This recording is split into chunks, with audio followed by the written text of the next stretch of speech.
from Dallas, you know, and as well as just From the Long joy of Grove? getting to meet Suzanne. I know. So it's really, truly an honor, and I hope you learned something tonight and kind of like maybe either learn something to apply for yourself or a friend or a loved one or ways to kind of prevent for the future. I'm Lindy Cameradell. I'm a licensed acupuncturist and Chinese medicine practitioner. My wonderful coworker Carissa is also one in our location, and we love having her here. And I'm going to let each of you introduce yourself, just that way I don't say anything incorrectly. Thank you. Yeah, you're welcome. Well, I'm so grateful to have met Lindy. So I am Suzanne Norvell, and I am the person on there listed as the founder and consultant at a consulting company called TKIS, which I like to fondly refer to as TKIS. So TKIS is sort of my baby. At TKIS, as part of TKIS, what I do is I work personally with people who are diagnosed with cancer, often usually women. Often breast cancer patients. What I do is I help patients write questions for their doctors, just help them interpret their diagnosis. We were just talking about that kind of thing. I think a lot of times in today's world, people leave the oncologist's office, right, with, number one, you're in shock. Number two, there's a lot of new terminology and things like that. And so I feel like the knowledge I have is the medical ease. I don't pretend to have all of the answers. I don't have all the answers. I'm not an MD, so I'm a PhD by training. I'll go a little bit into my background. And that's the first thing I tell people is, but I can help you get to the answers that you're searching for, right? So I help you take the questions to your doctor. And I'm really a facilitator. For some people, I've helped them find clinical trials. So I'll go a little bit into my background, so you know who I am. I have a PhD in cancer biology, and did cancer research for about 20 years. So some in academia, some at almost 9 years at Abbott Labs. And during my time, in particular at Abbott Labs, that's where I felt like I really started to see the need for further navigation, interpretation. We often got phone calls from friends and friends of friends and family members, right? And we would always say, well, we're not an MD, right? So we were all researchers. But it didn't really matter because it was more just, like I said, it was medical terminology. It was what's a mutation, what's genomic sequencing, things Beth and I were talking about today. And so I saw a need, and I was at a point in my life, right, a little girl at home, sort of a surprise blessing. I'm not that young. And I wanted to spend some time with her as well, so I thought now's the time. So I left my job at Abbott and started TKIS, and have been slowly building TKIS. So here I am today. Thank you to Lindy, and I think I'll let you introduce yourself now, and then I have some things, like I always make notes. Like I said, I'm like an almost 46-year-old woman. Depending on the state of my hormones, I might remember. But again, I feel like it's such a nice, intimate group that, whatever comes up today is good with us. So I'll let Beth introduce herself. So Beth and I have known each other since we were 4 months old. Oh. And we are on this endeavor together. That's nice. So it's quite amazing. Yeah. So to be brief, I actually am a Reiki master, which is energy work, and also an integrative cancer coach. Prior to that, I walked the path of a CPA accountant, an HR compensation analysis specialist, and have recently also turned my eyes towards really serving directly into the cancer space, as in usually women, but it's really whoever needs my assistance, really as a holistic and integrative approach to women at the point of diagnosis, partnering with them, helping them gain stability in a very chaotic space, and being able to kind of reclaim their own personal power and choosing how they want to show up in this space. And I coach them through point of diagnosis, through treatments, beyond post-treatment, in that space of survivorship where you're supported at a point there is often, and kind of that can be a scary place as well. So really I'm there as partner, facilitator, resource assistance as well, and really figuring out where they want to be there. But you're probably wondering, like, why are you showing up in that space? I myself is a 2-time cancer survivor of breast cancer, and I was diagnosed at the age of 28 initially. And I just have to chuckle. At some point, you just have to. There has to be a little bit of humor in this, otherwise, for me, I would go crazy.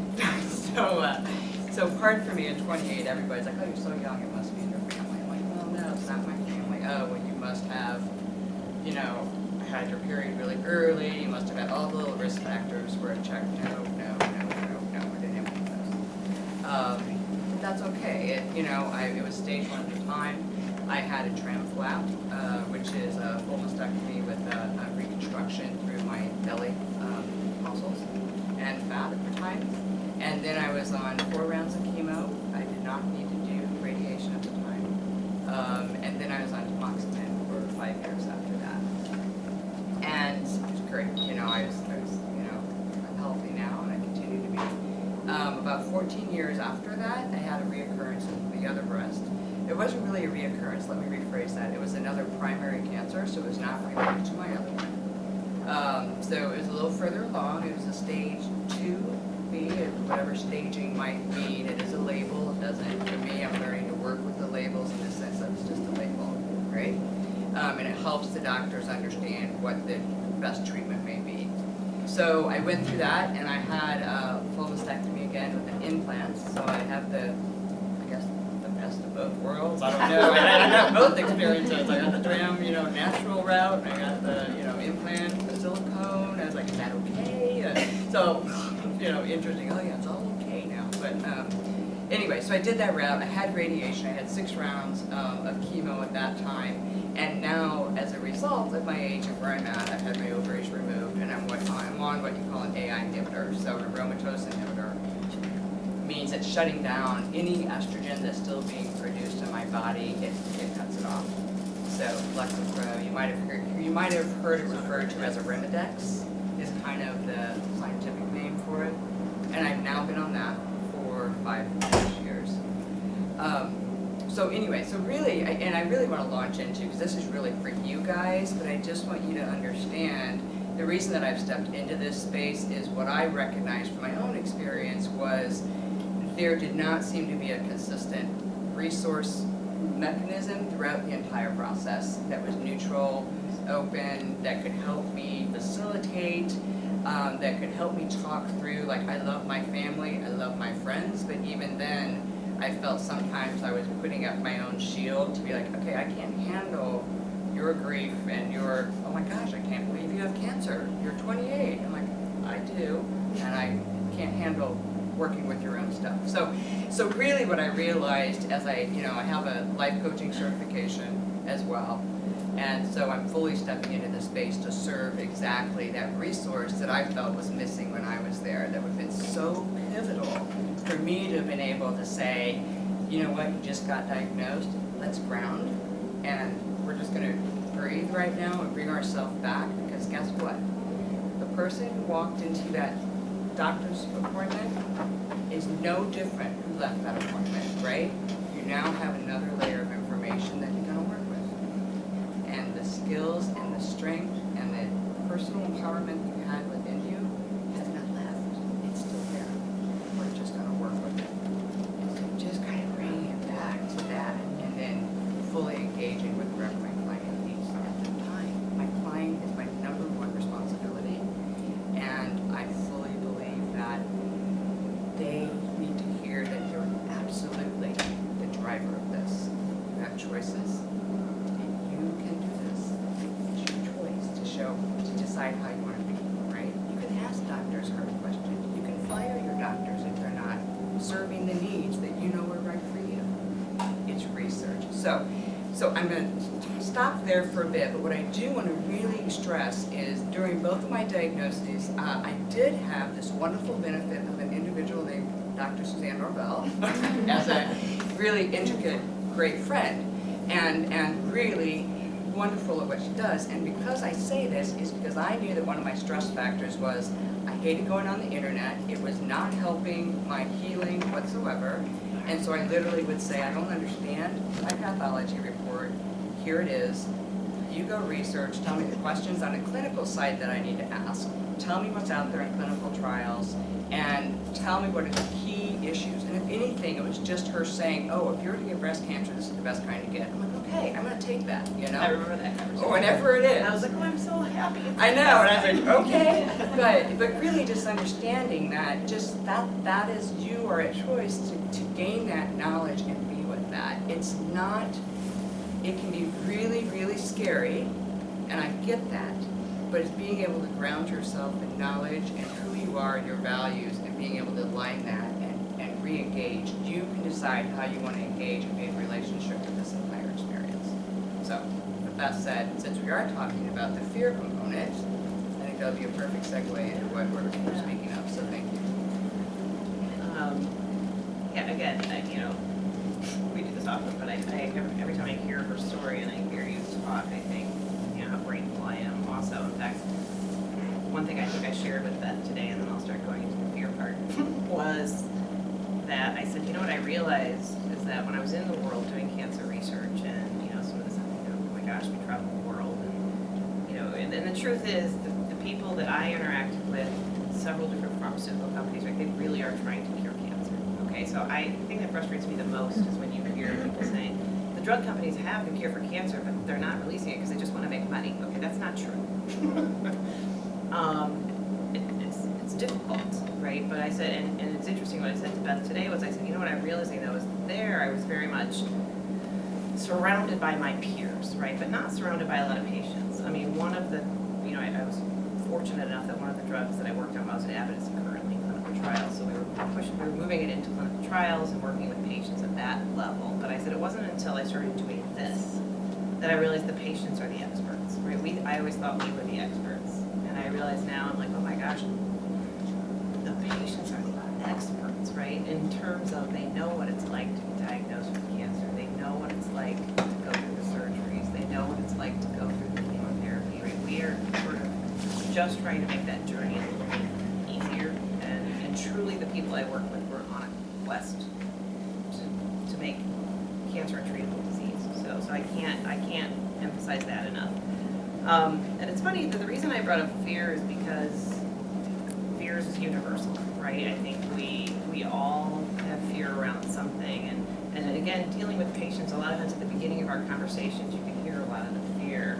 And sometimes Beth and I work together. We'll sometimes have three-way phone calls. Sometimes we work separately, but it's such a satisfying thing at the end of the hour to feel the release of the fear. You can hear a patient's voice change, a client's voice change. And one of the things that I'm learning, so it is a journey, is I get frustrated with the awareness campaign. So this is where I feel like I'd like to start sort of the topic a little bit on fear. And we'll touch on several things. If we have time, I would love to talk a little bit about the fear. But I do feel like there's a big fear campaign out there. You just showed me this article, right, in this paper. And that the awareness campaigns, while very well intentioned, I think have almost had a reverse effect on us, right? And I think that one part of living in this world and dealing with the fact that yes, we might be, people we know, loved ones might be diagnosed with cancer, is to understand that a lot of people are not, and a lot of people are living with cancer. And I was just telling you this, is that I just read this article the other day talking about there are so many people now who have cancer because they're living with it, right? In the past, you would have died from it, right? But the medicines now are prolonging people's lives, and that is actually the reason for the statistic of so many people, the numbers of people increasing who have cancer, right, or who are cancer survivors. So that's the most important thing. I mean, we talk all the time about somebody who we were just talking about someone who had stage 4 ovarian cancer 10 years ago, right? She's right. still here with us. Right, who defied all of the odds. And so this is why I have notes, is because this is something, I like to reverse the statistics, okay? So if I throw out the number 319 million, right, and I'm gonna do a reverse campaign here, this is my reverse awareness campaign. 319 million is the number of Americans who will not get cancer this year, right? So 319 million people out of 321 million are not gonna get cancer this year, right? Amazingly, even with all of the diagnoses this year, 320 million will not die of cancer this year, right? So it's just, I mean, right? The odds are actually in our favor. And so again, I just think that the awareness campaigns, again, started off well-intentioned. One of the things that amazes me the most is if you've been touched with breast cancer, either yourself or someone you know with a BRCA mutation, you may have heard of BRCA1, BRCA2, Angelina Jolie carries the BRCA1, BRCA2 mutation, right? Even with the BRCA mutation, right, so you might have inherited this from your family, 50% of people who carry that don't ever get cancer, right? You don't hear that. Now, I understand and I take it very seriously that if you do carry that mutation, that's a very difficult decision. But I think the things we don't hear is that you're not entirely your genetics, right? I mean, there are other factors that come into play in your life, and that the vast majority of people in this world are not going to die of cancer. And so there's a book that I love that's, you know, again, I think, not going into any great detail, but I myself was faced with some health issues several years ago, not cancer related. And I threw myself into the research for this particular disease and issue. And that's when I really became aware that even for me, at that time, I felt like Western medicine's not enough. It's not enough, right? If anything, I was now taking medications that I was concerned about the side effects. And so I started into an entirely different path. I mean, my entire career was Western medicine training, right? And I suddenly found myself into things like acupuncture, very experimental therapies to reset my gut microbiome. And how can I, you know, that's another really important thing is I'm sure you've heard a lot about the gut microbiome. And I recently read this book called Dying to Be Me by a woman named Anita Moorjani. Now this book takes a bit of a leap of faith. Right, so Anita Moorjani is someone who lived her life in fear of getting cancer. Anita Moorjani got cancer, and the amazing thing about this story in Dying to Be Me is Anita Moorjani technically died of cancer, but they resuscitated her. She had a near-death experience, right? So now I'm talking very much outside the box here. Her near-death experience changed her from the inside out. Actually, her cancer went into remission within 3 months. It was no detectable cancer. She now lives a life cancer-free and speaks. Okay, it's called Dying to Be Me. And she's the one who first sort of, I guess, caught my attention in this whole thing about the well-intentioned awareness campaigns, right? 320 million people in America are not going to die of cancer next year.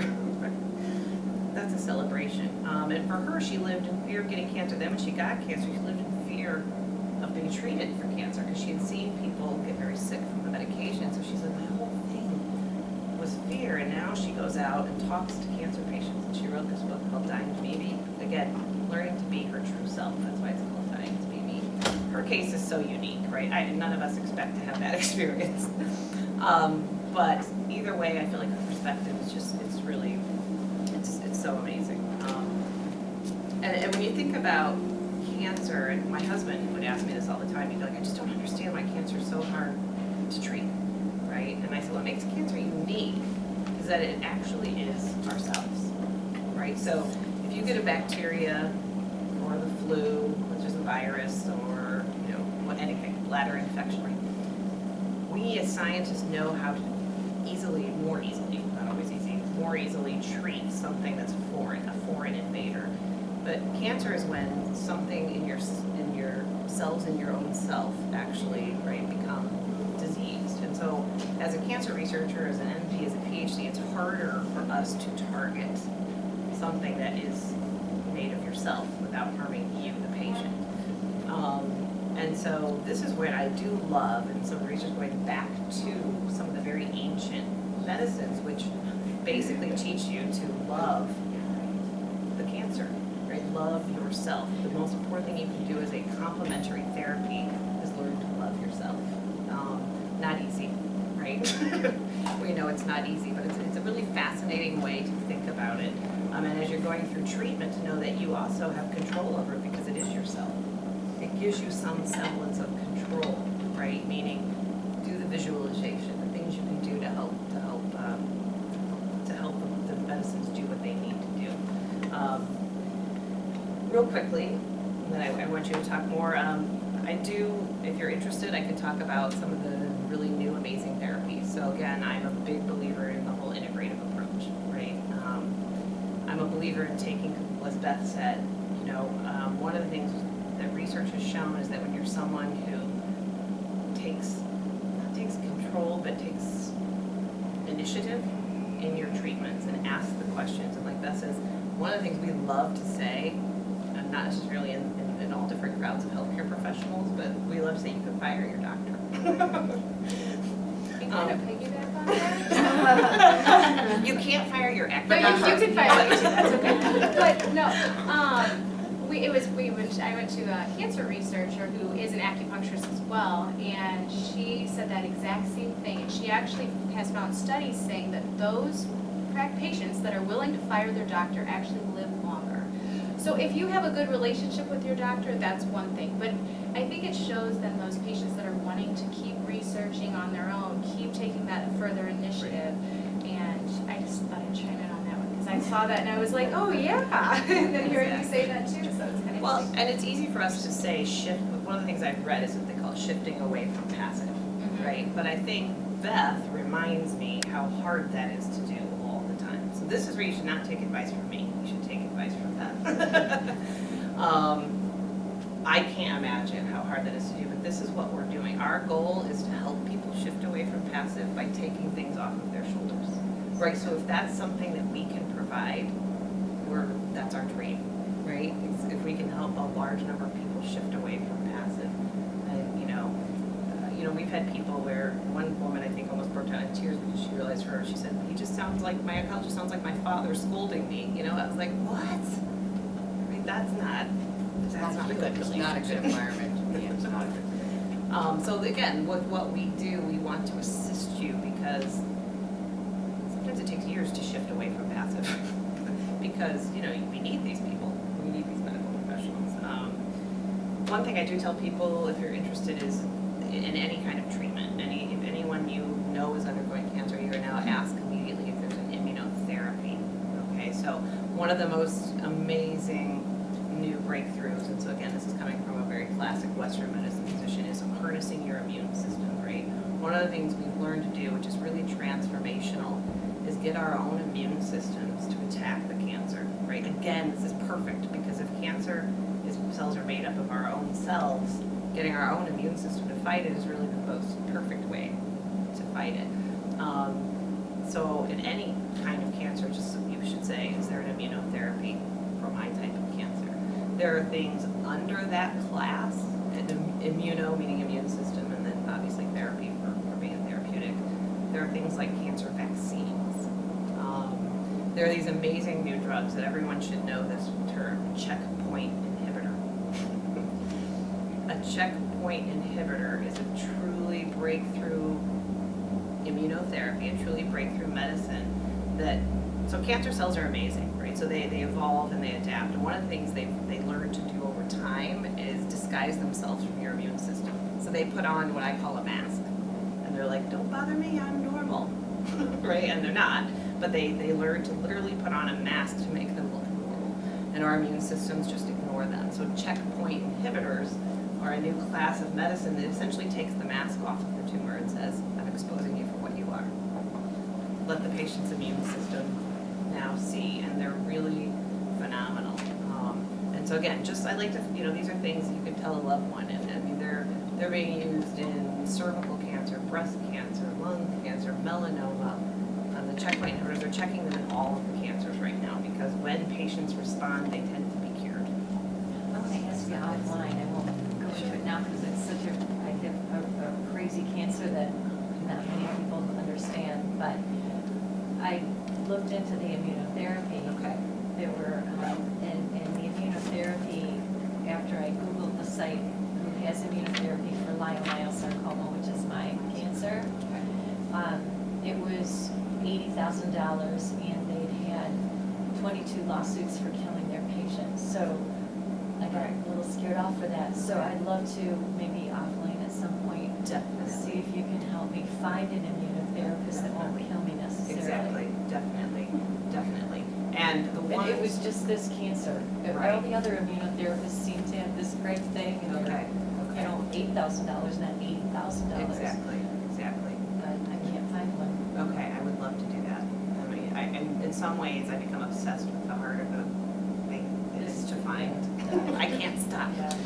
6 hours a day I study it. So exactly. I can't find it. Well, you know, and just what happened to me, and I'm fine now, but I was diagnosed with lupus, and that really was a transformative time for me, and I literally felt like I was working in oncology at the time, and I don't want to make this about me, but I literally felt like I immersed myself in lupus research.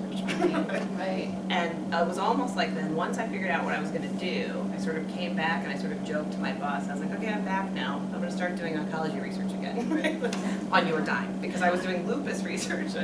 But yes, I definitely, I know of leiomyosarcoma. I don't know the details, and this is what I tell people, but I would love to help you find as much information as I can.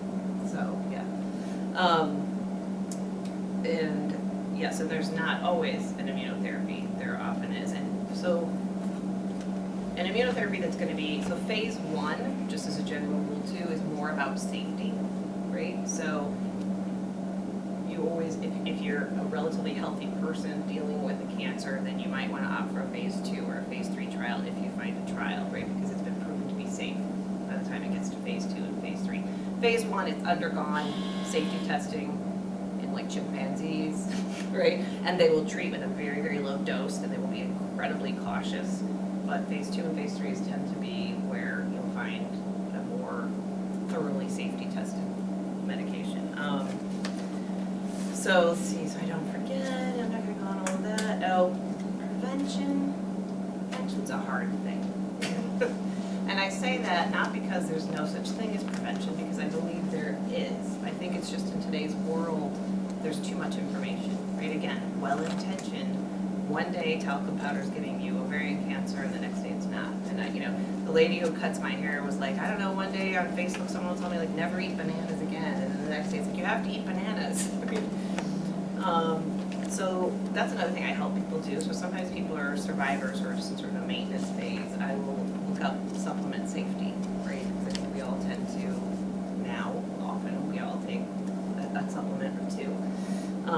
Some of them are fantastic, some of them are not. The biggest risk factors are nothing that are going to be new to you, and those stay the same. So you can kind of ignore a lot of the stuff you hear. They're the same, right? Don't smoke. Obesity, which is something I love sugar. This is something I'm trying to work on. Is actually responsible for something like 25% of the cancers, right? So again, it's obesity is something that's a challenge for all of us, I feel like. And so, a diet lower in sugar, lower in carbohydrates, it's nothing new to any of us, right? Those are things, I think, steps that are hard because we're human. But I think they're valid. I don't think, I have a woman who's living with metastatic cervical cancer now that I'm working with, and I said to her, I'm like, eat the birthday cake, right? Because joy is more healing than anything, truly. Joy, the effects of, you can probably vouch for this, just hearing the effects of joy, do the things you love, right? So you can't punish yourself, and Beth can speak to that more as well. But again, the easy things are, I tell people nutrition over organic, right? If it's too stressful and too expensive to buy organic, nutrition trumps it every time. As long as you're eating a nutritious diet, right, that's going to be more important than the very small effect of an herbicide or pesticide. So I think those are things that at least are common, healthy living kinds of things people can do. And then, the sun exposure, I think we go a little overboard with our avoidance of the sun personally. I have always stayed away from some of the really chemical-laden sunscreens. So it just never seemed right to me to slather my entire body in a sunscreen full of 4 chemicals that I didn't know what they did.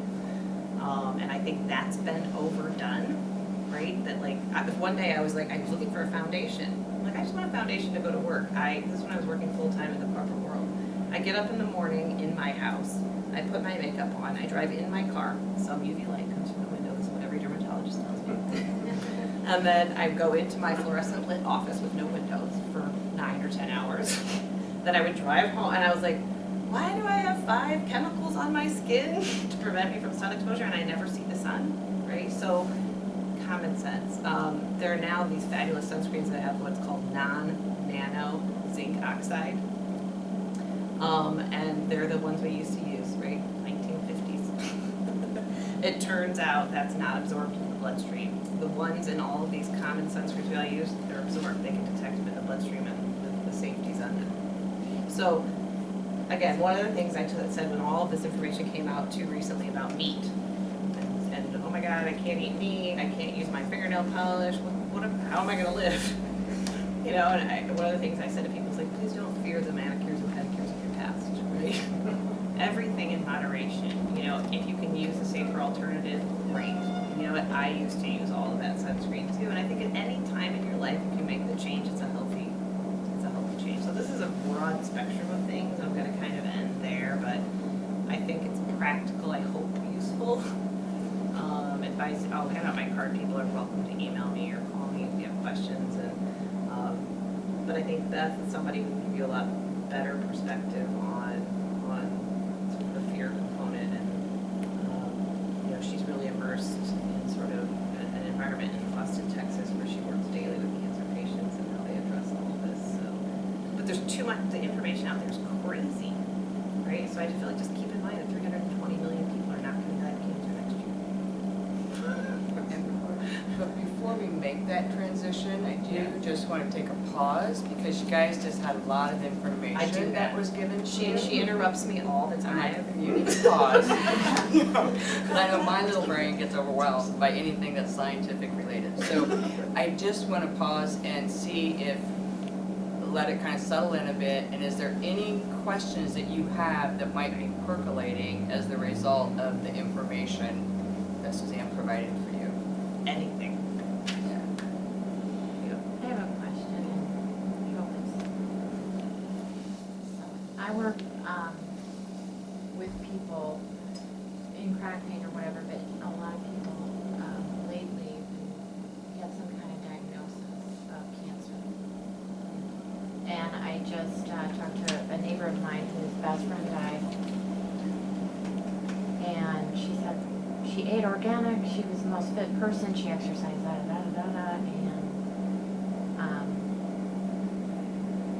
it was actually in the bones. They only detected it because she was in a car accident. And I know there's so much misinformation. I don't know how to talk to people about it appropriately. I don't know what to say. You know, I don't want to, like, I have no idea why she had cancer. I don't think any of us know. I do a lot of stuff with emotional healing, emotional balance, and things like that, and that makes an enormous difference in terms of even how less frequently people get sick, just like colds and things like that.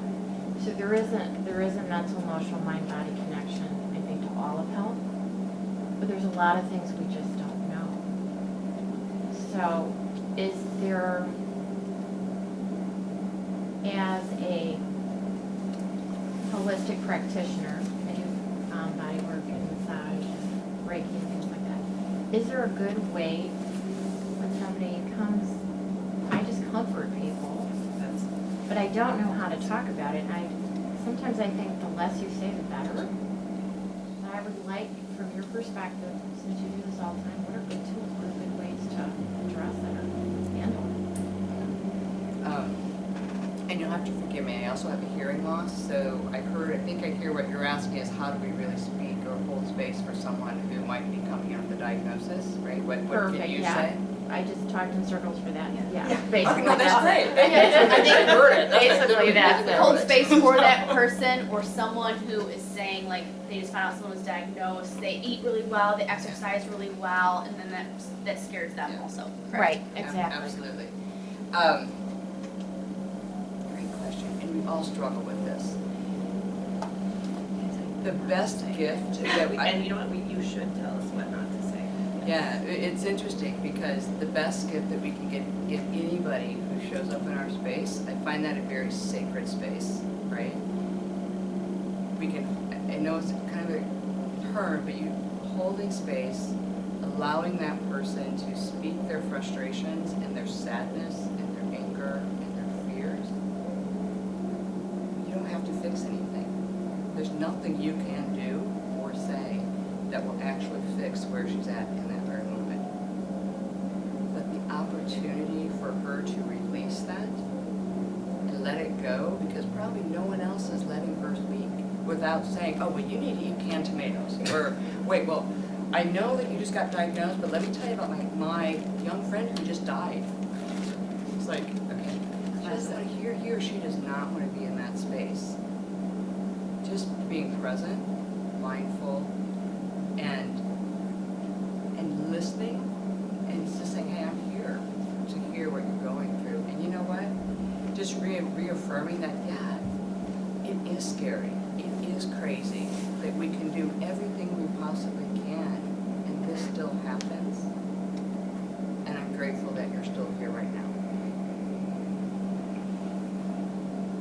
And sometimes it's all we need. Even if it's just sobbing or whatever it is. So that's my recommendation, because I think silence is such a gift, and just presence, and being fully present without your mind running off and like, oh my gosh, what am I going to say? I don't know what to say. And I totally get that, because that still comes up, because we're all fixers, we're all nurturers, right? We want to fix everything, especially women. We're like, oh my God, I gotta, and all of a sudden I have my own little story. Oh my gosh, and it's like, okay, no, this is not my story. This is this human being that has shown up, that is dealing with a crisis in her life, and she's suffering. So how do I hold her in that space? Yeah, that's perfect. And you know, this is what Beth teaches me. So I think coming from the Western medicine world until I face some of my own health problems, I hesitate with prevention too, because I think what this says to us is a lot of it is mind and spirit. And as a scientist, I am a deep believer in mind and spirit. So 5 years ago, I probably hadn't paid any attention to it. I think some of the things when we face hurdles, and the things and it's funny because I always feel like I'm going to my heart when I say that, because it means so much to me.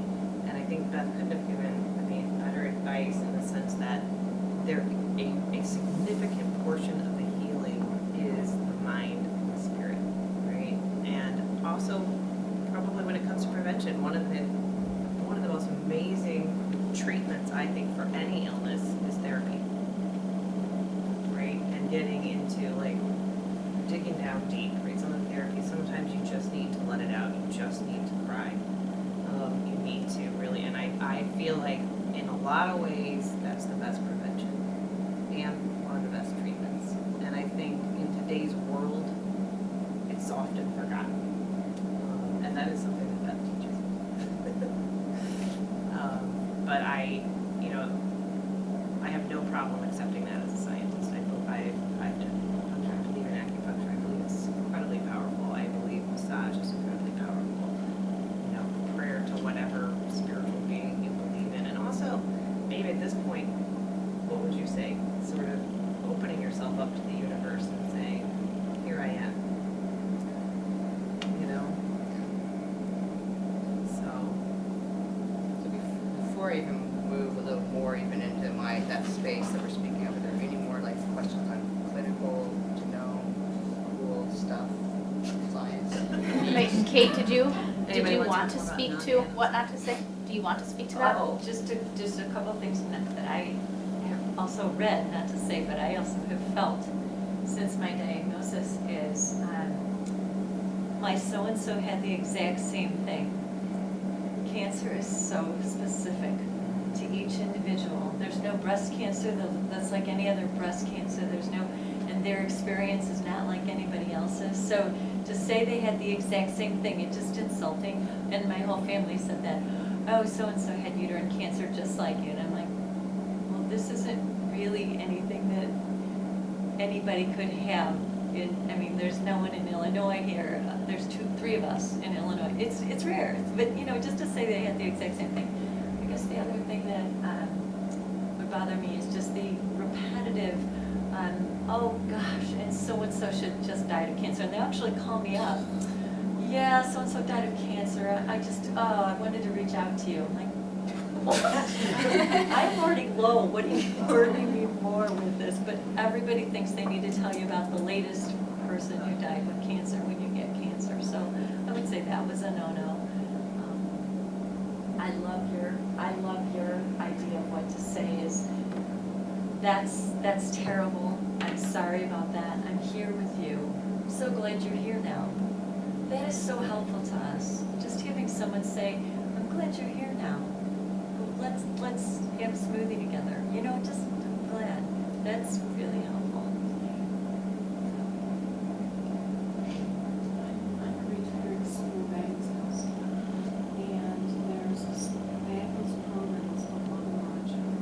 What is it called? It's called Love and Logic. Love and Logic. And it's a parenting program, but it teaches you all the right words to say, and it teaches you how to lead with empathy. And so the students that would come in my office, even, I would always lead with empathy first before I would ever, say, you better do this or that. And it also tells you never to say the word you, always use I. That's interesting. Instead of saying you. So I would say to students, instead of saying you better get your grades up, I would say, you know what, I understand it's hard, but I do have some ideas. That's And beautiful. then it's all about, That is fabulous advice in all relationships. Yeah, and it works with all relationships. My mother's 94 years old, and they use all the Love and Logic terms and everything with her. Their website is fabulous, and it just teaches you all the words to say. And I use it all the time. Thank you for sharing that. We will be checking that out. The website is called, the website is loveandlogic.com. And I've used it for, my daughter's 35 years old, so I've used it for 28 years or so. And I have a wonderful, wonderful responsible granddaughter that, we're never in arguments or fights or disagreements and stuff because I don't say what you should. Boy, that is, oh yeah, that's great parenting advice too. No taken. Well, good, well, let me just, I'm just gonna talk a little bit, because I want to be careful of time, and I know we have a third speaker who's gonna be speaking as well. Mine doesn't have to be too long. You guys are doing it. Yeah, but I can't wait to. No, I want to get it started, but I do just want to give you kind of some other ideas of, as fear arises. So, I wish I could tell you, give you a pill to say fear will never come again. Fear is a part of us, it's part of our emotion, right? And fear itself, all emotions, in order to move into a space of fearlessness, we need to look at what arises with us. So for me, when I am learning in my own fear, and I'm going to tell you, I still have fear. I have had it twice, I could get it again. I mean, that is my reality with everybody's reality. But what I'm learning with my own fear in this space is I'm curious now about it. Like, I want to know, I want to go deeper with what am I so scared of? Yeah, what am I really scared of? Is it getting another diagnosis? Well, yeah, but what does that really mean? Is it, well, I won't be able to do the treatment? Well, no, I just did 4 rounds of vancomycin cytoxin at the age of 28. I did 6 rounds of Taxotere cytoxin. I'm like, okay, I've done that before. I've done radiation. But what does it really scare me?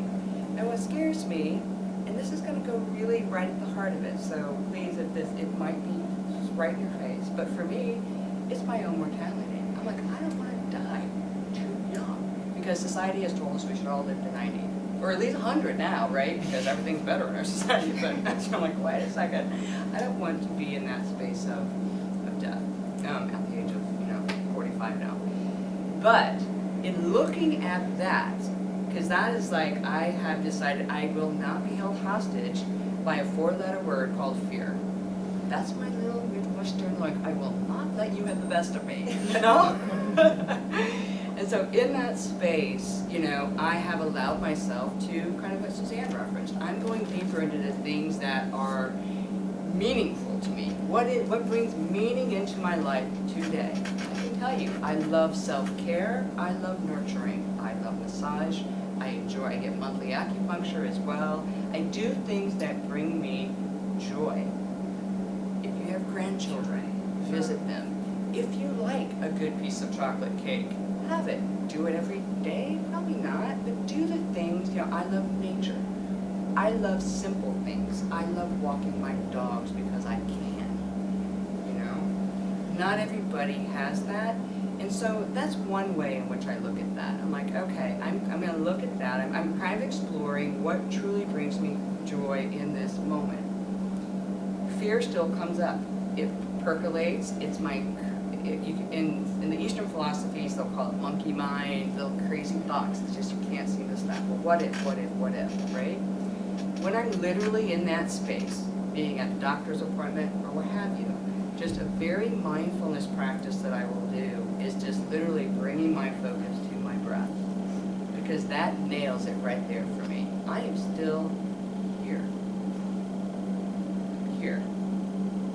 And if that's still just focusing on the breath, if my mind is still as craziness, and my heart's in my throat and I don't know what to do, I will start to visualize. So this is for me where visualization will come in.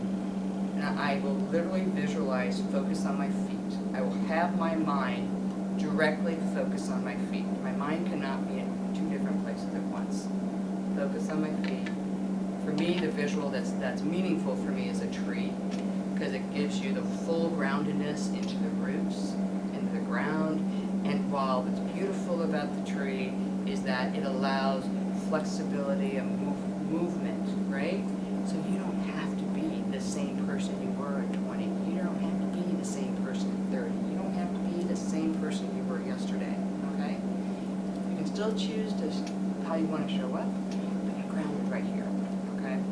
So that's just a quick mindfulness thing when fear comes up for me.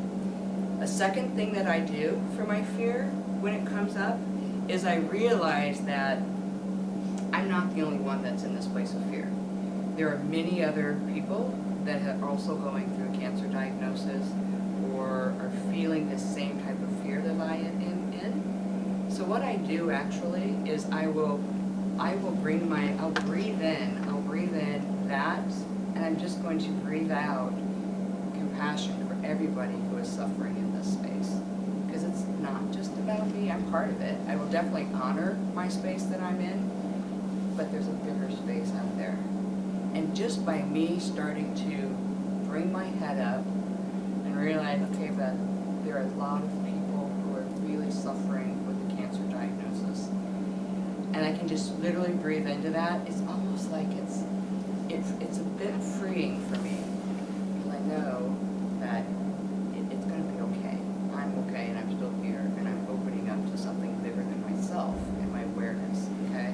So that's another tool that I will use for myself for direct fear that happens immediately. Like, oh, what am I going to do? Long term, one thing that I really like to do, I think sometimes the root of fear is not having information, right? So then we'll create our own stories of, oh my gosh, you're right, I just read an article that now antioxidants are really bad for me, and so therefore I'm going to cut all this out, right?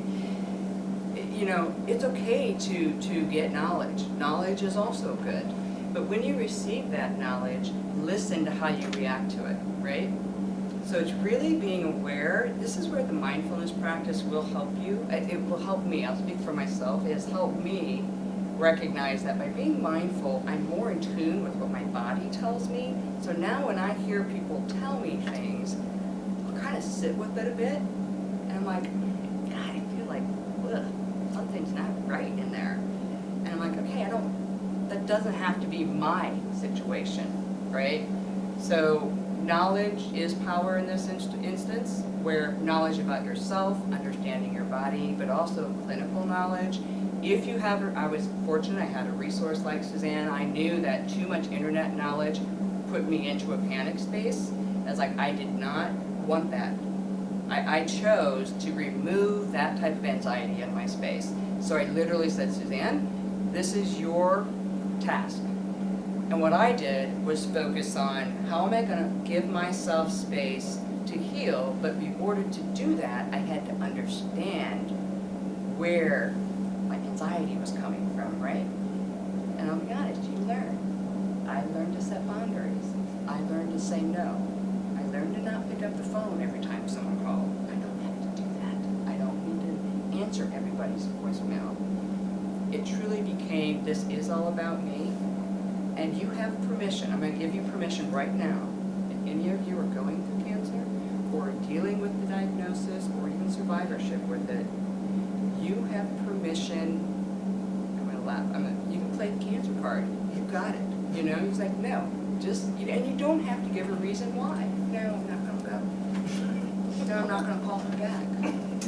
No, you're not invited to my little celebration party because you weren't there, you know? And that's okay. It's okay to release and let go and understand what's gonna support you, because you will be the only person that can advocate for you your best. You're your best self. And no one knows you, and that's why I really do like what you brought up. Forgive me, I don't remember your name, but okay, wonderful what you said in the sense that no two cancer diagnoses are the same. So, you know, relish in that. Everybody brings different family dynamics, different genes, different eating patterns, different mindfulness techniques, different, you know, and your cells react to that, your body reacts to that, your whole environment reacts to that, right? So really own that and recognize that I know that they mean well, but that's not going to be my situation. I'm going to choose if I want to be in this dance, if you will, with this. You know, I'm going to be present. I'm going to be present with this. I'm going to learn with this. Fear's going to come up. I'm going to work through that. And I'm going to be, you know, one of my meditation instructors, which I thought was just really, really, really good information, was every emotion that arises within you has its own intelligence. In meaning, like, what is it telling you? Fear, you know, I had this pit in my stomach that made me feel nauseous when X happened. Okay. Well, maybe I need to work with that or move it out of my circle. You can have inner circles of community, you can have outer circles of community. You can define who's in your circle. That's where you're fully at choice with how you choose up, how you want to show up with this, okay? So I'm not going to babble, I can go on forever, but those are just a couple of things or tips that I use when working directly with fear, and even as I think through long term, I'm really exploring more deeply those things that bring, you know, fear and how I want to show up with my life. And I can tell you my life is more robust. I quit my corporate job and I'm fully stepping into a space that even is more groundless and full of like, oh my gosh, can I really make this work? You know, can I really make a business out of what I'm creating here? But you know what? I feel empowered, I feel full, and I feel engaged with life now. And right now that's what I have. So thank you for letting me talk. But I do want to again open it up to you guys if you have any questions, but I also want to make sure Lindy has opportunity to engage with some awesome information. We hope to.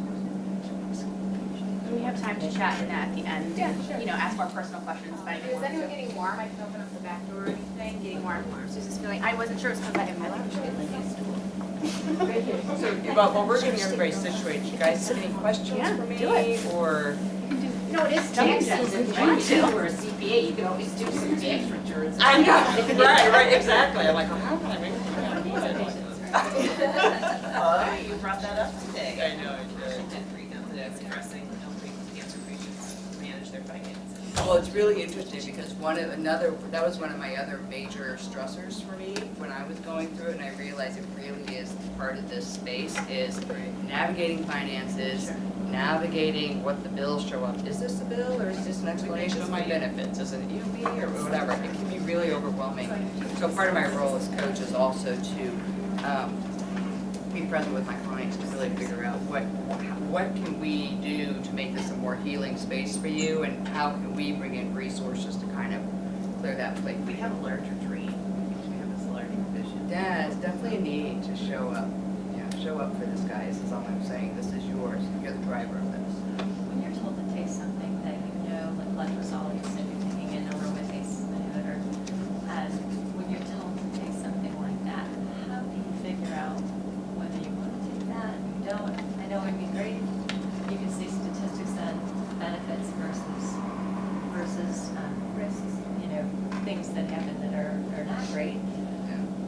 what if you don't, in the absence of that, what do you do? Yeah, what I've done in handling my own personal thing is, I know where I am on the risk averse spectrum. Some people will absolutely are more on this end where they're like, I don't want anything Western medical. I just know that doesn't feel right in my body, okay? And I don't want that. And they'll totally go with pure alternative route. And you know what? If that is what that person so believes in, there is a certain power just in that mind belief system that will aid that. I'm not going to say it's going to cure the cancer, but I can guarantee that if mentally someone is more at peace in a space, then in that moment, you're in a better place, right?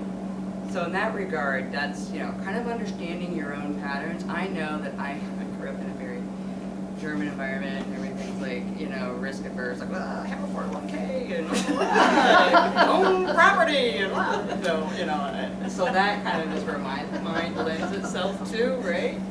So I'm more inclined to do the medicine that's there. I listen to see if it's having any adverse effects to my body. I have not had any. So all the things that they say an AI might do, stiff joints or whatever, it has not inhibited my activities in any way. I can still cycle, I can still walk, I can do that sort of thing. But that is a place for you to say, I still really want to take Western medicine because of the benefits that it's having on this side, but with side effects, how may I want to maybe help those side effects? And that's really where I think that alternative, complementary, integrative work can come in. Acupuncture is excellent with working for side effects of a cancer diagnosis. Energy work, visualization, any way that you can get your mind and body relaxed is going to give you a better opportunity for healing to occur in your body. Whatever can help you sleep at night, to put your cells, your body at rest, is going to give you it a better environment to do its work. Does that help? Yeah, it does. And here you, do you have a question? No, Beth, I want to share something kind of silly.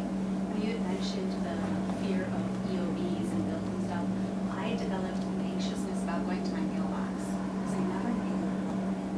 So I had a fear, and I wanted to share. There's people may have heard it before. There's an acronym for fear. They created for fear. It's called false evidence appearing real, and that's what gave me anxiety. And I started creating things in my mailbox. I'm like, you know what? Just go there and find out. Yeah. Really?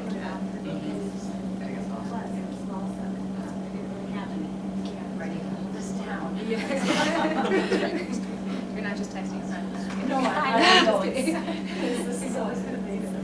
And even, it's funny, even as a scientist, I felt like when I was going through my own health issues, I worked with a nutritionist who's phenomenal. She's a little hard to talk to sometimes. She's very, very smart. She herself is a cancer survivor and works with a lot of people. And it was funny that she had to remind me. She's like, you should know this. But there's two things the body was made to do: reproduce and heal. And I was like, God, you're right. I'm like, it's still all these years of schooling, right? But it really, truthfully, everything I studied along the way was essentially the body and the cells. I did a lot of cell biology, a lot of DNA work. All of it is about two things: reproducing and healing, essentially. And our body is made to do that. And so I think you've got the tools, right? It's just finding the toolbox that works for you. So I was just like, thank you. Like, I'll pay you $100 just for that. Like, how did I not remember the basic biology of who we are as human beings, made up of cells, and we very efficiently reproduce and we efficiently heal. It's what we're made to do. So I just, and again, I feel like you've got it all in you. It's just finding the toolbox that works for you. And I like how you say that, because I do think everyone is different in what works for them. Yes. So just whether it's this or anything else, illness-wise, or what's happening, this is what worked for me. It's been crazy hearing people talk about, like, well, if you So want to lose individual. weight, this is what you need to do, because this is what I did. Yes. Again, everything is very individualized. You have to find what connects with you. regardless of what you're doing in your health journey. Exactly. It's so individualized. Well, I think my talk's done. That was On to the wine. Yeah, and hearing like everything that you say, I'm like, oh yeah, I'll add on to that, and I'm like trying to make mental notes where to add it on, but I'll try to remember, and if we have a little bit of dialogue in there, it might help me remember it as well. You just even mentioned like the stress of it, and so what happens in our body is whenever we're stressed, we get more cortisol, and then everything's mobilized to the muscles. So if it's constantly in your muscles, think about how are my organs, the rest of my body is supposed to heal. So if you're always in this constant like elevated state of stress, your body doesn't have that time to relax. That's why I love a lot of the energy medicine from Reiki and acupuncture, shiatsu, massage. You're able to get to that resting state so that your body is able to have that time to go and do the things it needs to so it can heal itself. And that's where I see the beauty of Chinese medicine working with all these different modalities, is that that's where our role is with cancer therapy. I know in China there's some studies coming out saying like this herb, if you inject it, it'll help with this cancer. If you do this, we can also treat different types of cancer. But I think we may get there. But again, that's kind of trying to be Western about it, in the sense of this compound or this herb is to treat this specific cancer or this tumor. But where I think we as practitioners really come into value is to help your whole body heal and put it in the right space and set it up. So we do help a lot with the symptoms, whether it's joint pain, muscle aches, nausea and vomiting, fatigue, all the things to make your life a little bit more enjoyable. So whether it is something like someone says you have 3 weeks left, do you want to enjoy those 3 weeks, or do you want them to be miserable, or they don't know how long? So it's about improving your quality of life. So this moving out of fear and into your life, hearing you talk about like delving in, like what is it that I'm so afraid of? And I think that's what our whole society is afraid of. We're afraid of death. And I think, I don't know whether or not it's because we don't know how to cope with whatever happens next, but I found myself, even as a new mom, becoming afraid, like I need to live so that I can take care of my kids. And one night, I created my own little meditation. You don't have to do this, but I was sitting in my recliner, and I had all the lights off, I had my eyes closed, and I pretended I was dead. And I pretended that this was the end of my life, and looking back. And at first that was scary. And at first you have all those things of fear coming in. You're like, it's over.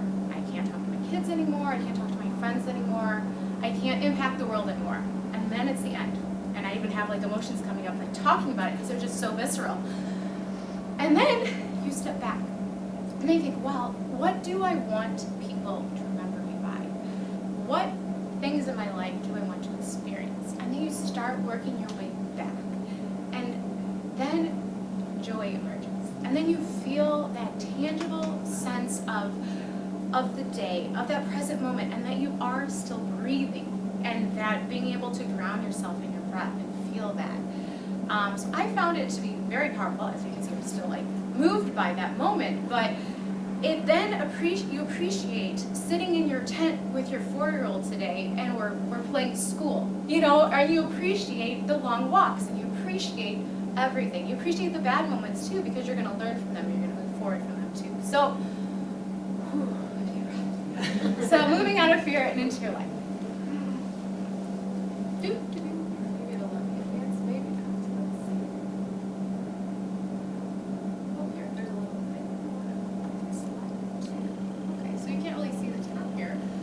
And how it's talking about how our emotions are related to the kidneys. Oh, that's a good idea. Look at all these tech-savvy people. I was like, what does that say? Say Nope, not that, not that. Oh, look at that. All right. There we go. Okay. So emotions of fear. And in Chinese medicine, fear is associated with the kidney. And the reason I have this background is it's supposed to represent water. And kidney water in Chinese medicine is almost like a glacier, except all the glacier things that I could Google for images were like diagrams of glaciers. So I thought that this was nice. So it's kind of that consolidating place in your body. So whenever you have fear, you start to become outward, you become scattered, you don't know what to do, you're ready to run. And it's about like conserving all of that scattered energy and bringing it back to the source within your body. and so that you don't react so strongly to that sense of fear. I'll read it verbatim just because I couldn't memorize it. It says, "It is only when an emotion is either excessive or insufficient over a long period of time, or when it arises very suddenly with great force, that it can generate imbalance and illness. And the reverse is also true. Internal disharmony can generate unbalanced emotional states." So whether our emotions will create cancer, no. Whether our emotions will cure them, most likely not. But if you're making your choices and kind of seeing how that makes your body feel, as you were talking about, it's so empowering and it's also healing. So being aware of whatever emotion comes up, emotions aren't bad. Having fear and having other things aren't bad. But notice whenever you're starting to feel stuck in one. And then I always find that it's beneficial, like, okay, I'm feeling this emotion. What can I learn from it? And then you start to move forward. And emotions change like the water, and with the wind and whatever it is. And I find that whenever people start to have physical problems is when they kind of get stuck in one emotion. So it's important, I find, with emotion, because they're cycling, to really ask yourself, why am I stuck in this one repeating emotion, or the one that keeps surfacing, so that you can move through, so it can also help in the healing process with cancer as well, or any disease for that matter.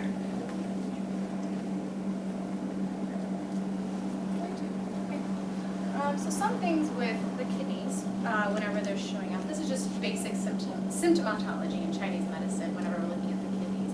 You'll have some puffiness around the eyes, diminished libido, thinning of hair, stamina, humming, sore throat, and easily defeated. What that all has to do is, one, the kidneys, as we think about it, it helps with purifying the water in our body. We know this in terms of Western medicine as well. So that's why you'll start seeing different urination changes. Sometimes you'll see some puffiness around the eyes, because again, it's that fluid imbalance and it's not working properly. The lack of stamina and endurance, I'll use the analogy often, is we're born with a glass full of water, and that's kind of our kidney energy. And throughout life, we can deplete it quickly, or we can help keep it at a level, and maybe even raise up a little bit. So some babies that may be born premature, for example, may not have as much kidney gene or essence in Chinese medicine. And so there are things that they can do to build it up, but it might be a little bit more challenging, because they have to be a little bit more conscious. They're not the person that can eat the cheeseburgers and stay out late and be fine forever and have no symptoms or problems. So we're all kind of given a different water glass, and we can help recoup some of that, or keep it at least at your same level. So that's what we're looking at a lot whenever we're in Chinese medicine, is measuring with that person, and how are you responding to life, and how are you coping through the different things that are being kind of thrown at you, if you will. So that is what the kidneys is. Little Chinese medicine. So here's a few studies. I won't read them through for you, and I can print it off if you would like. And this is examples of Chinese medicine trying to go more Western. So they'll use just 1 point, stomach 36, which is found on the leg, and it's to help with natural killer cells, and then another one with NK killer, I can't talk, natural killer cell activity and T lymphocyte transformation, and they're finding that it's helping that the transformation rate was increased in a mouse model whenever they were getting acupuncture and moxibustion. And then tumor-bearing mice, by this one, using moxibustion to warm on REN4, it also increased the immune system, or the erythrocytes in the blood, trying to, in comparison to the non-treatment. With that, so, sure, great question. So we have an herb called mugwort, and that is then burned in the form of moxibustion. And it's very warming, and thinking herbs and motherwort, it's sometimes called. And the story behind it is actually interesting. The legend, I should say, not exactly factual. This little boy, his mom was very ill, and he went to a local herbal medicinal person, said what herb will help her. And so then he was told what herb it was, couldn't afford it. So he follows this herbal practitioner out into the woods, and then he gathers it on his own and brings it back to his mother, and healed. So this notion of mother, it's very nourishing and warming, and it helps really build up the whole body and the immune system. And that's why we'll use it a lot with cancer patients, whether they're trying to build up their white blood cell counts and improving their immune system. By burning that and also like right over certain points, we found that it helps improve that. Is it the thing that you gave to me though? Yep, that's it, same thing. And so when you were talking about the immune system, I find that to be true, and not even just in cancer. Our body tries to ignore the thing that's always bothering you. So let's say it's a shoulder pain. You may still feel the pain, but the body doesn't necessarily keep sending resources to heal that shoulder pain. Kind of like if you hear like a tapping all the time, eventually you'll tune it out. It's something called the reticular activating system. So your body's like, okay, I hear you now. I want to put you in the back of my mind. I don't want to, you're too annoying. So same with pain or same with cancer. It just starts to ignore it. We're now hearing that cancer cells even have the ability to mask themselves. That's even more sneaky. So they're really trying to be in the body. So what we're doing is kind of helping wake up your immune system and waking up your body's natural defenses.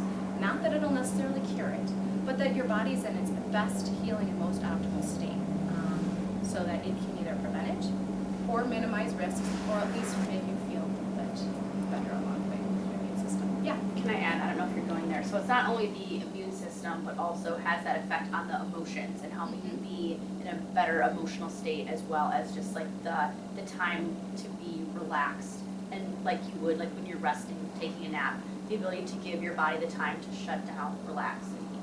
I don't know if you're getting to that, but I want to talk about that aside from the immune system. Absolutely, and that's why I was mentioning the emotions earlier, because then you're able to bring it into the parasympathetic mode, which is the resting and healing, or the rest and digest mode. So you're able to allow those resources to go out, and emotionally, it is good.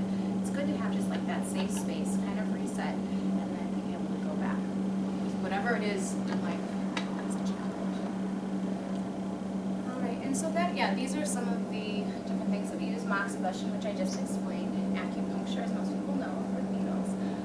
2 herbs. It was interesting. So this one presenter who I referenced earlier, her name's Misha Cohen. She does a lot in studying cancer in relation to a previous virus. And so some viruses can then set you up more likely to be getting cancer. And so she didn't go into specifics of like, these herbs help cure cancer, because I don't think there is that answer, at least at this point. She did mention 2, which is Bach Sao and Manger Lian. And those are 2 significant herbs that she's consistently used that help minimize the effects of the cancer reproducing that she's seen in her patient base. Whether, and I don't know scientifically, like study-wise, I don't know that that's the case, but they're very like clear, and we call it clear heat resolve toxicity. So it's helping to cool, and it's also helping remove toxins in that form. Essential oils can help with a lot of the ancillary symptoms that are coming up, whether it's fatigue, whether it's stress. Again, not going to cure the cancer, but hopefully give you the life that's a little bit more enjoyable while you're going through it, and help remove some of that fear. So a lot of them really help with the emotions, and you can quickly smell them.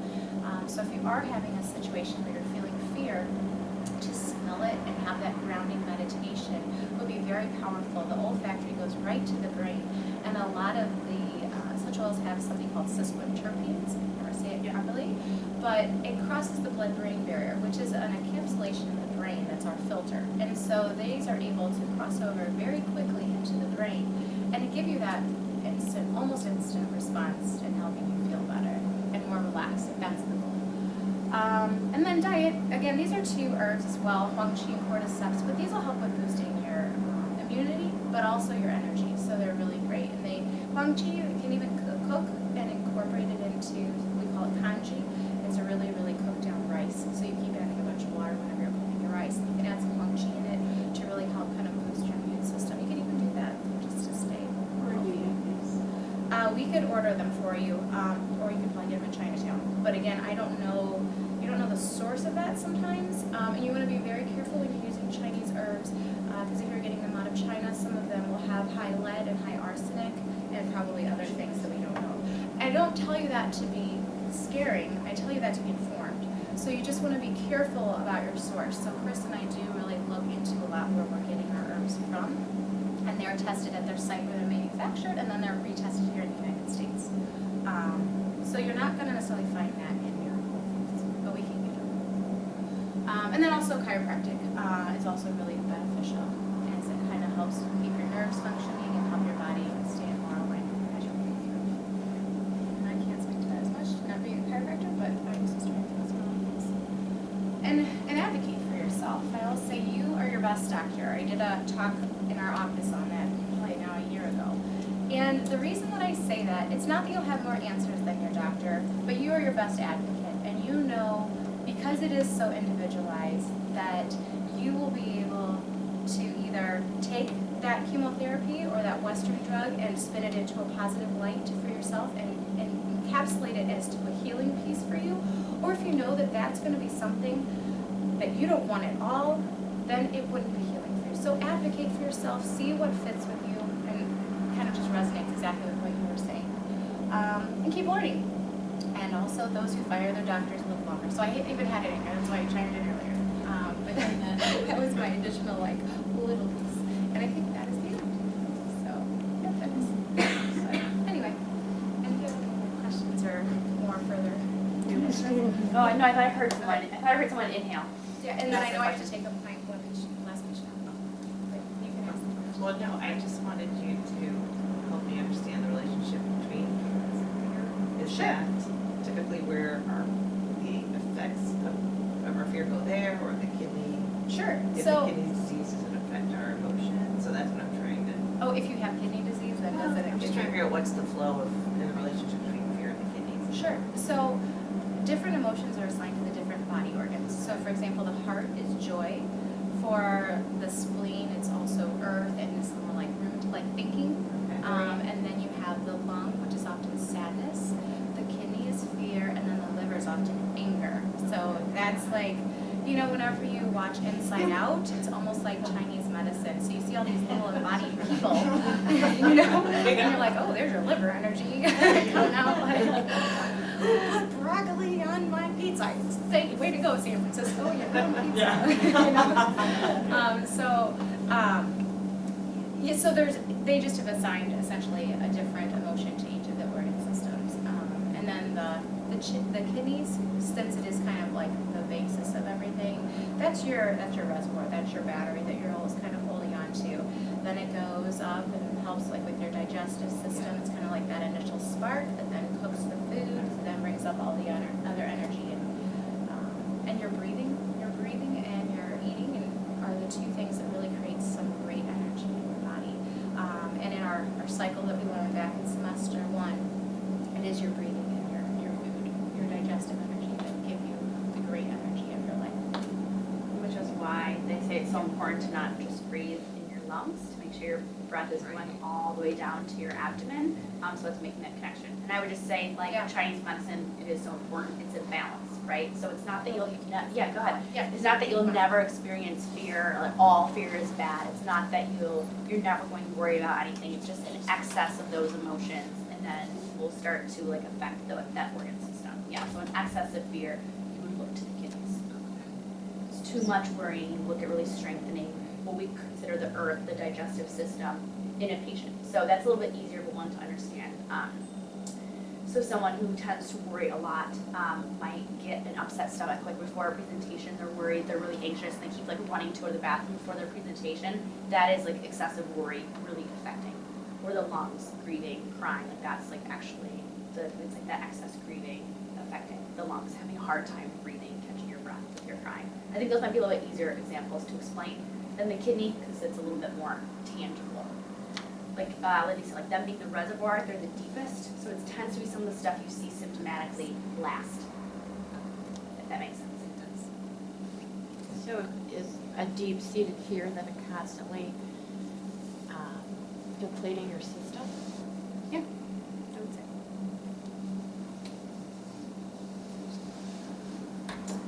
So usually, if anyone has any other questions, feel free to ask them, whether it's individually. Someone had suggested at one point, and I think it's really great, we usually use the last amount of time, whatever it is we have, I don't even have my watch on, to just kind of mingle, ask questions, get to know one another. If you don't mind, you can pass, but just standing up and introducing yourself briefly, and you can kind of say anything you want, whether it be, I guess make it somewhat relative to what's going on, why you came tonight, or something you really enjoyed, or something that interests you, there's a little bit of free range in that, but just you want to see a little something too. I can start. My name is Carissa McCallum. I am one of the other acupuncturists here.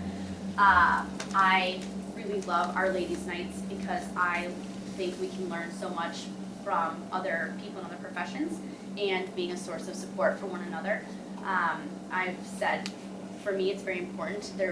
There's only a certain extent of services I can offer to my patients, so I want to have a great network of other people that I can refer my patient to when something comes up. That being said, if there's anything that you're really interested in learning more about in Ladies' Night, we're always wanting to gear it towards what people want to learn more about. And our next booth Will be the second Wednesday, 7 to 9. And did you talk about your book that you're wanting to write? Can we end with that maybe? Yeah, Oh, I was first I'd having- love, yeah, let's I was definitely having everyone do- introduce themselves, Oh, and just good. kind of say like, Real quick, why and they then we'll came, or kind of do what it. was great, or, Yes. sorry. to Sounds interrupt. good. I'm sorry. That's all right, that's all right. I was like, oh, I was the only one that went. We're busy working. Yeah, do you want to go? Are you okay with that? Yes. Hi, I'm Lauren. I've come to just a few of these ladies' nights and really like them. What is most impressive to me, aside from all the knowledge that's shared, is that we'll get guests that have completely different avenues of profession than I'm used to talking to. And I can take some of what they have to say and then apply it to something I've already learned from Carissa. And it's just things that I've never thought to merge.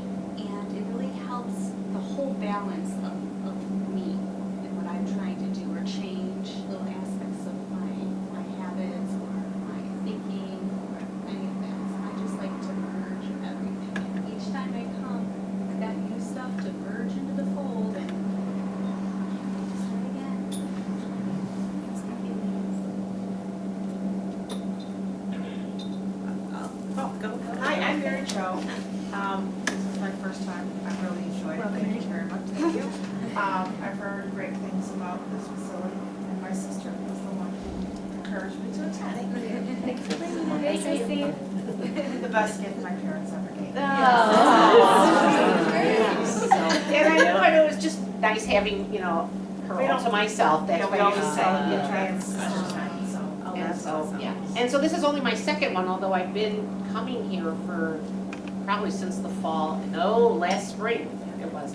And again, the wealth of information and just hearing other people's stories, it's a good thing, you know, just to hear what everybody else has to say, what everybody's thinking. I love it, so. And I love when I learn something new. I may not remember it, you know, but, you know, at least for tonight, I we're good. spew too much information, Yes. No. that's always like, stop. No, not just you specifically, it's just, you know, again, age. Mine too. I don't think it's age. I think it's a lot It's of age. mind. I'll go. My name is Claudia. It's my first ladies' night, but I've been coming here for a year or two, I think. But I don't personally have cancer, but a lot of family members have, so, you know, I feel like it's important. I have two sisters too, so sometimes I feel I'm in the negative side of it. I was like listening to your positive stuff, but sometimes I'm like, oh my gosh, one of us, I don't even want to finish that sentence, but, you know, but it's present all the time around us. We hear about it all the time from family, friends, like you say, so I'm trying to be proactive. And then I am leaning more towards the homeopathic natural remedies. I'm using essential oils and I'm trying to use, you know, more things that we find in our homes instead of like buying the bottle of Advil or whatever, so. And I wanted to ask you before, I forget, have you heard of, I've started to use turmeric in my food and frankincense. Have you heard like scientific, I know like Western and Eastern, you know, is totally different, so have you heard in your studies and your research? Yeah. Turmeric, the key with turmeric is to make sure you have it with pepper. So it's actually not converted to its active I didn't know that. anti-inflammatory. It does, and some of them have, you'll see the ingredients, it'll say turmeric and black pepper. Yeah, and some don't. And so So there it's actually is- inflammatory if it is not. No, it's just kind of not that useful. Nothing. It's nothing made. It's less useful, so Better than inflammatory, yeah. there's evidence that having it together with pepper is actually what allows it to be converted to its anti-inflammatory And that's typically, there's almost always With cooked pepper. with pepper, exactly, so some of the supplements will say with pepper. Frankincense is a big thing right now, and I'll be completely, I'm totally transparent, I haven't researched frankincense yet, it's on my list. Because I know there's a lot of claims being made about frankincense. To remind me, I'll look up frankincense, so I'll get back to you. But, the turmeric, there is science behind the turmeric, I mean, turmeric is actually a pretty, when taken with pepper or cooked in a recipe with pepper is very anti-inflammatory. I have a tendency to tell people, you don't need to take anything every day. So, okay, that's a bit of a generalization, right? If you have high blood pressure, you need to take the blood pressure medicine. But when you're talking about supplements and herbs and things like that, it's I think even with similar to coming in for acupuncture, right? You kind of sense when maybe you're feeling run down or you're not getting as much sleep, or I think that's the time when you might need more support. And so like I have turmeric with that black pepper in my cabinet. That's one of the big things I do believe in. So that's a really good anti-inflammatory. Deb, that's a good segue to you. Yeah, I was gonna say I should go next because I'm homeopath. And so I'm interested on a couple levels because I do work with people who have cancer. Homeopathy can be used to assist with the side effects as well as the goal of homeopathy is always to improve your own health and to move yourself in the direction of wellness. But I have family members and I lost my mom to cancer, so cancer and people dealing with cancer always has a very special place in my heart. And I love what you guys are doing and it was such a gap with you working with people to navigate because I thought with my own mom, had I not been there, what would she have done? Because, I mean, most people are stunned and in shock on that, but she was kind of a shy person in general and I don't know what people do, so I'm glad that you do that. Thank you. And we're so passionate about, I half the way here I was talking about all the doctors I've broken up with. That's what I say. The other day, right before she came, I'm like, I just broke up with my gynecologist. I'm like, now I have to find a new. But it's important to know that you are the customer. And I really believe that moving away from passive in whatever capacity you can, or whatever capacity someone close to you can help you do is so important. I can actually feel I feel like I get a release just saying it, and I so appreciate things like homeopathy, and I think, until you really, like I said, when I started, I really did spend 6 months, I tell everybody, I'm like, I don't even know how I did my job, because it's like you're saying, I just was like, lupus, like, what's being done around the entire globe, right, because I'll fly there, and so, and I think that's when my mind was open to I don't call it alternative. Like our dream is that it becomes all one, right? That it's integrated. It's not an Well, some of these things, go. Some of these alternative forms, I mean, homeopathy is a little over 200 years, but some of these other forms have been around for thousands of years. Yeah, they're not really the alternative. Exactly. There's other things I'll that are have a much quote newer. I'll read at the end. It's one of my favorites. But yes, yeah. And I think you almost, it's like a yin and a yang.